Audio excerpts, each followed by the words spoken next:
Caríssimos, ainda no título 4 dos crimes contra a pessoa, mas agora capítulo 5 dos crimes contra a honra. E nos crimes contra a honra, é importantíssimo que vocês consigam diferenciar a calúnia da difamação e da injúria. Então vejam bem, nós colocamos um quadro explicativo para a gente conseguir diferenciar melhor esses crimes.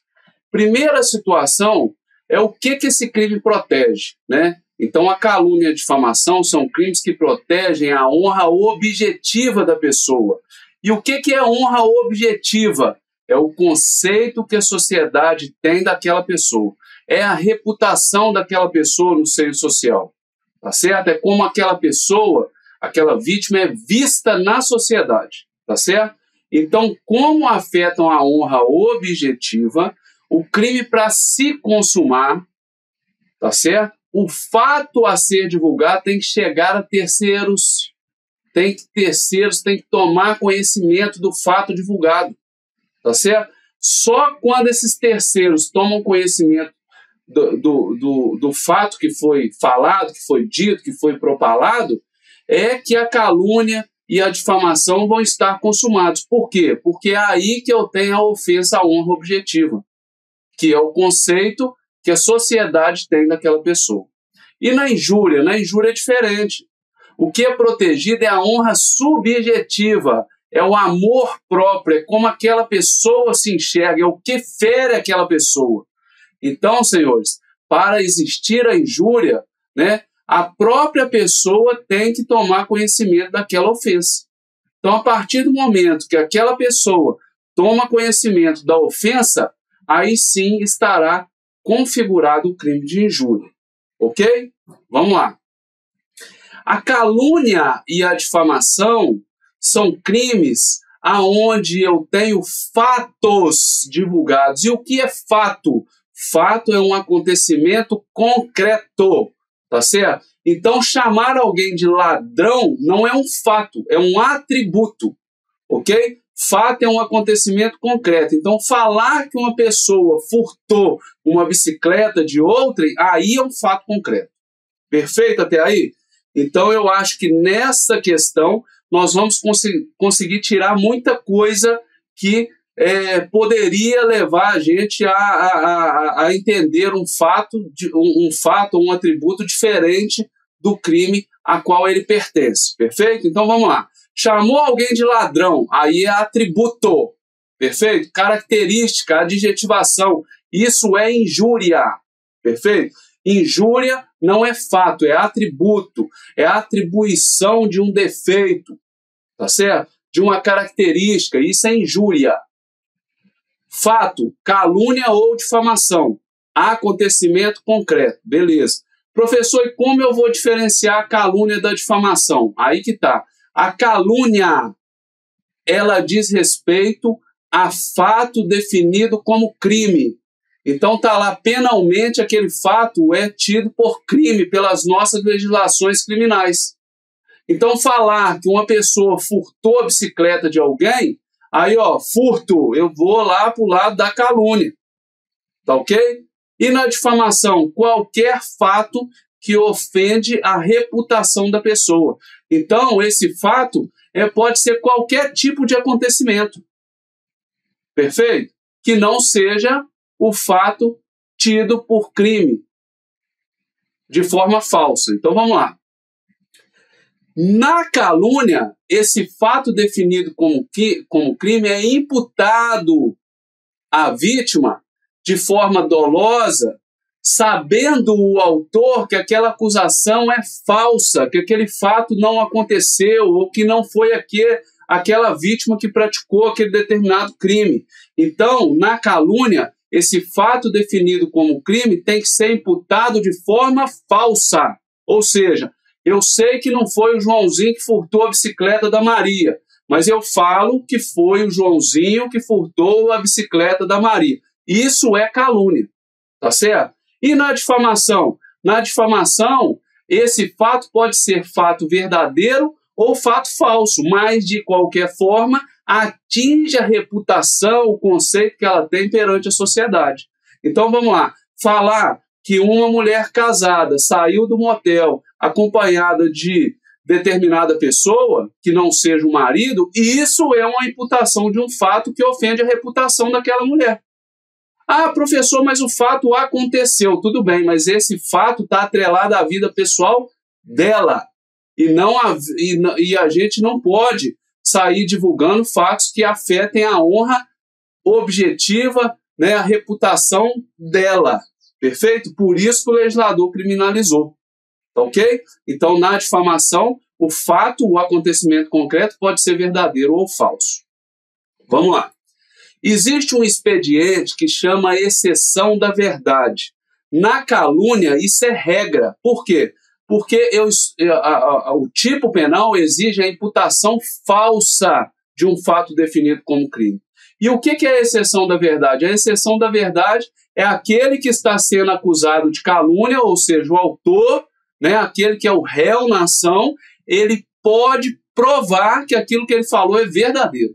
Então, se eu conseguir provar, né, se o Joãozinho, no nosso exemplo, conseguir provar, né, que, aliás, se a pessoa que falou que o Joãozinho furtou a bicicleta da Maria, conseguir comprovar que o Joãozinho realmente praticou o furto, ou seja, ele tira o elemento falso do crime, então não tem calúnia, perfeito? Ele não vai ser punido pela calúnia, não cometeu o crime de calúnia. Por isso que tem a exceção da verdade. E na difamação, como o fato pode ser verdadeiro ou falso, não importa, perfeito? Desde que seja um fato ofensivo, a regra é não existir exceção da verdade. Só existe um caso quando essa ofensa é relacionada ao funcionalismo público no exercício funcional. Por quê? Porque aí a administração pública tem o dever, né, de manter os seus quadros de acordo com a lei, com a ética, com a moral. Então, nos casos do funcionário público no exercício da função foi difamado, aí sim existe o expediente da exceção da verdade, para verificar se o fato realmente aconteceu ou não, se é verdade ou não, tá certo? Então existe a exceção da verdade só nesse caso. E na injúria? Na injúria não tem exceção da verdade porque é foro íntimo, gente.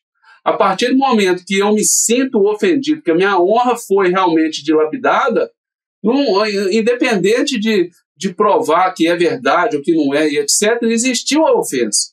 Perfeito? Então, tem o crime de injúria e lá não tem exceção da verdade. Bom, algumas correlações que são importantes nesses crimes. Primeiro, lá na calúnia. Na calúnia, eu falei que a exceção da verdade é a regra, mas em alguns casos a exceção da verdade não é admitida. Por exemplo, em crime de ação penal privada. Por quê?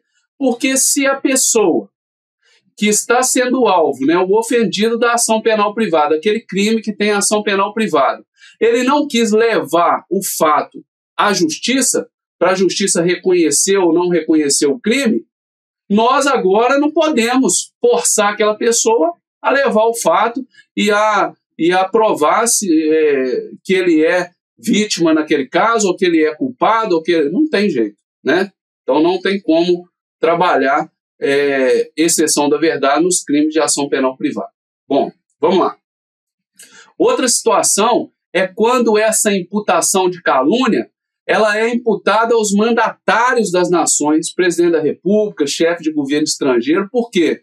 Porque, nesse caso, se eu submeter aquele cargo, aquela autoridade máxima, ao constrangimento da exceção da verdade, isso pode constranger o chefe mandatário da nação. Perfeito? Então, nesse caso, não existe exceção da verdade.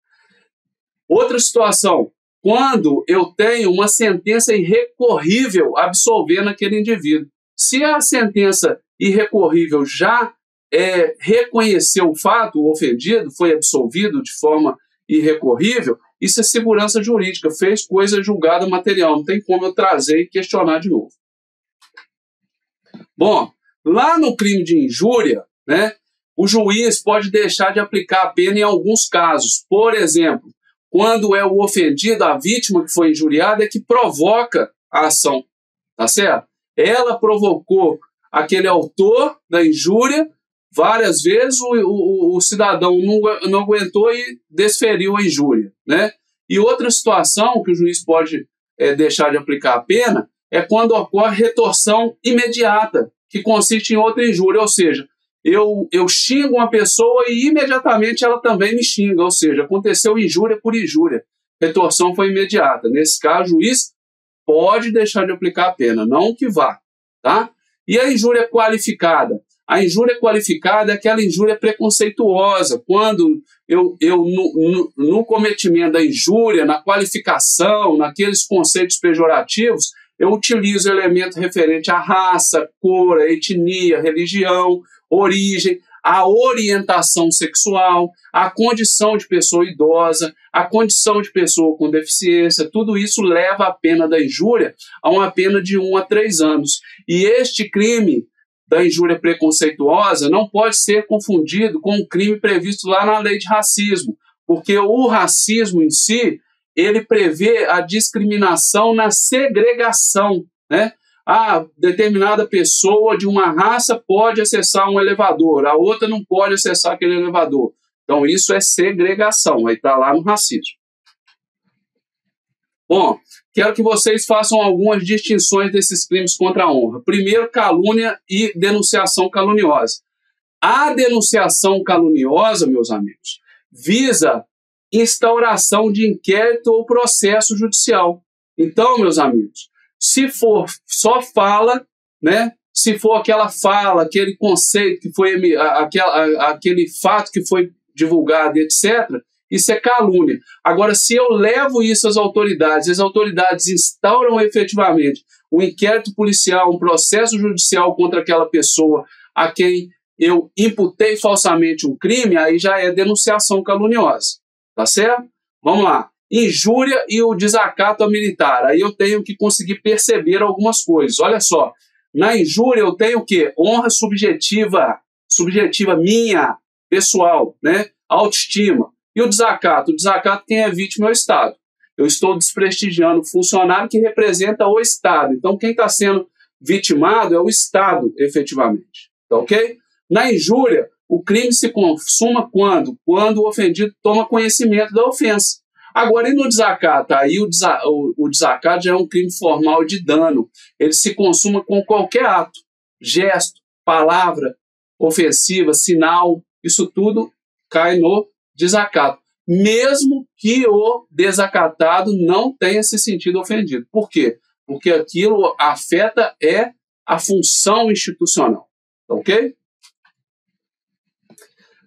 Temos também a injúria real, senhores. O que é injúria real? Na injúria real, eu pratico a humilhação, mas por outro meio. Qual o meio que eu uso para praticar a humilhação? Né? A ofensa aviltante. Eu utilizo da violência ou outro ato relacionado à violência, tá certo? Então, por exemplo, eu quero humilhar uma pessoa e dou um tapa no rosto dela. Isso é uma humilhação grande. Jogo estrume naquela pessoa, cuspo no rosto dela. Então, isso aí são atos violentos que demonstram a vontade de humilhar. Perfeito? Cai aqui na injúria real. Essas disposições comuns, elas se aplicam aos crimes contra a honra, onde eu tenho um aumento de pena de 1/3. Perfeito? Vamos lá. Quando essa ofensa contra a honra é direcionada a quem? Ao presidente ou chefe do governo estrangeiro. Protege-se, obviamente, a função. Tem que aumentar mesmo, né? Contra superior. Por quê? Porque, nesse caso, demonstra indisciplina. Perfeito? Então, o superior, a gente trabalha com a questão do direito penal militar, né? As instituições militares são baseadas em quê? Em hierarquia e disciplina. Então, é óbvio que contra o superior tem que ser maior porque ofendeu ali os pilares institucionais. Bom, desrespeito a superior é diferente desses crimes contra a honra, né? Por quê? Porque no desrespeito ao superior, o objetivo do autor é atingir a autoridade do superior. E, além disso, tem que ser praticado na presença de outro militar. Na injúria, não. Perfeito? No desacato a superior, há o quê? Desprestígio também da função. E o fato, o desacato, tem que ocorrer na presença do ofendido. Não pode ser através de rede social, etc. Tem que ser na presença. Se não foi na presença, pode ser processado por injúria, tá ok? Contra militar ou servidor público em razão de suas funções. Tem que ter esse contexto das razões da função, né? O próprio servidor público, ele pode receber um crime contra a honra? Pode, se ele estiver no exercício funcional, né? Se a ofensa estiver ligada ao exercício funcional, vai ter o aumento de pena, ok? Na presença de 2 ou mais pessoas, na presença dos subordinados, ofensas praticadas por rede social, por rádio, etc., isso o dano é muito maior. Por quê? Porque chega a conhecimento de mais pessoas, então também tem aumento de pena. Se o crime é o crime mercenário, ou seja, eu pratico aquela injúria, calúnia, difamação para receber dinheiro, isso aí gera a aplicação do parágrafo único, né? Olha lá, pena em dobro. A ofensa às Forças Armadas. Meus amigos, o que acontece no 219? 219 veio para proteger a honra, a moral da instituição, Forças Armadas. Abala o crédito das Forças Armadas perante o público, a confiança que o público, que a sociedade tem nas Forças Armadas. Perfeito? O que acontece nesse crime? Acontece nesse crime a mesma situação. Eu divulgo fatos que eu sei que são inverídicos e esses fatos, esses acontecimentos concretos vão acabar por abalar a instituição Forças Armadas. Perfeito? Aí cai exatamente nesse crime. Agora, simples manifestações, eu não concordo com a função das Forças Armadas. Isso é manifestação pontual, isso não é caracterização do crime. Na ofensa às Forças Armadas, o dolo realmente é de desprestigiar, é de ofender a dignidade, é de abalar o crédito da instituição. E em alguns casos, aqui no 220, ocorre exclusão da pena. O que acontece? Nesses casos, os crimes contra a honra, injúria, difamação e calúnia não serão punidos, tá? Então, quando?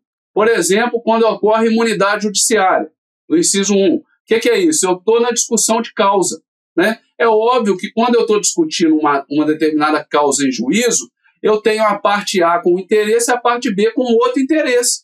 Então, o nível de estresse ali pode subir. E se o nível de estresse ali foi próprio da audiência mesmo, da discussão da coisa, não há que se falar em crime contra a honra. Tá ok? É óbvio que todos esses casos que nós vamos falar, existe aquele que extrapola muito o direito. Então, quando eu tenho, obviamente, a vontade, o dolo, mesmo que nessa discussão da coisa acalorada, de realmente ofender a honra, aí cai no crime de injúria, tá? Mas se for a discussão normal, tem a imunidade judiciária. Bom, a opinião desfavorável de crítica literária, artística ou científica. Mesma coisa, gente. É óbvio que tem. O nosso país é um país que comporta a liberdade crítica. Então é óbvio que se eu faço uma crítica literária, isso não pode ser considerado crime contra a honra. Mas tudo tem um limite do tolerável. Vamos lá. 3. A apreciação crítica às instituições militares. Mesma coisa, né? Vou fazer uma apreciação crítica, vou falar de uma instituição militar, isso é liberdade, gente. Está previsto lá no artigo 5º da Constituição Federal. Agora, tudo dentro do razoável. Inciso 4º, o conceito desfavorável, incertidão e ofício. Gente, quando eu estou, por exemplo, na instituição militar, na administração, e é me pedido, por exemplo, uma certidão, e eu relato aquilo que tem que ser relatado de acordo com a lei, e etc., eu não cometo crime de injúria, difamação e calúnia, por mais que o fato ali foi expresso. Por quê? Porque eu estou cumprindo um dever de ofício, tá certo? Equivocidade da ofensa. Meus amigos, isso aqui ocorre quando eu tenho uma ofensa que é falada, que é propelida de forma imprecisa, de forma dúbia. Então, uma fala que, se for olhar o contexto, ela pode ter sido com a intenção de caluniar, difamar ou injuriar, e pode não ter sido com essa vontade, com esse dolo. Por quê? Porque foi falado de forma dúbia. E esse artigo ele é um procedimento preparatório que pode dar ensejo a uma ação penal, que pode, perfeito? É preparatório por quê? Porque é uma audiência onde o juiz notifica as partes para se esclarecerem, para haver um esclarecimento do que a pessoa quis dizer com aquela expressão dúbia, tá certo?